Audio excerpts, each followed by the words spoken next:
Hello. Okay, so it's been raining a lot here. See all my stuff hanging in the background? It's actually been kind of difficult dealing with all of the rain. I have a story. Totally doesn't have to do with rain. Yesterday, I got an email from somebody that I emailed a few weeks ago.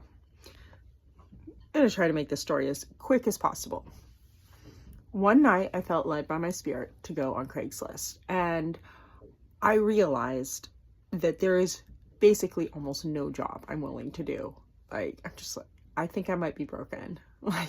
I do not want to do any of these jobs. And then I found a job that was for a front office person at a local sailing club. And I'm like, oh, dude, that is perfect for me. Absolutely the perfect job. I'd be great at it, and I wouldn't mind doing it.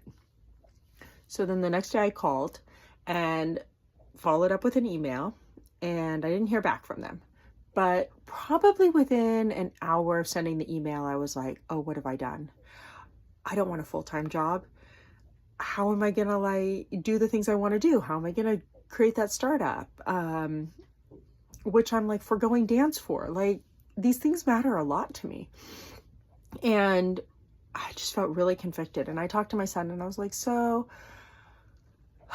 there's this job that I might do that's kind of near your house. And he said, and mind you, my son is not Christian at all. He said, do you think that God wants you to do it? And I'm like, no.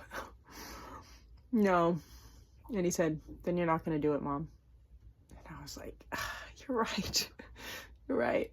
And I thought, okay, you know what? A few days had gone by. I hadn't heard from them. I'm like, I'm just not going to follow up on this email. If they get back in touch with me, I'll deal with it then. So I got an email yesterday, which had been 3 weeks after the first email that I sent. And I thought, oh, they got back in touch with me. Maybe this is a sign. Maybe I should do this job. And, I really do need the money. So I said, yeah, I'd like to do the interview. And the interview was this morning at 10 o'clock. I woke up at 6 and could not think about anything else but this job. I was thinking about what my life would be like with a full-time job. And I just realized I'm not going to be able to do anything else. I'm not going to be able to do the startup that I wanted to do. I'm not going to be able to dance. Those are kind of in conflict with each other anyway, but I wouldn't be able to do either of them.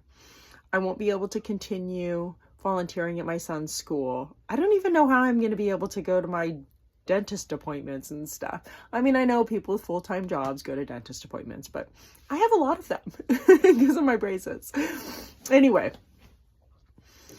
Yeah, so I just really felt the reality of what it would be like to have a full-time job. And I just was like, oh, I can't do this. I know that who I am is I want to do things. I want to do bigger things. And I could do that full-time job, but it would be making myself small. And there would be no other time in my life for big things. And I was just like, yeah, that's just not going to work. So then I was like, oh God, you got to help me. I have this interview. What do I say? What do I do? And I just wrote an email and I just told him, yeah, I have this startup idea and I think I'm just not quite ready to commit to a full-time job.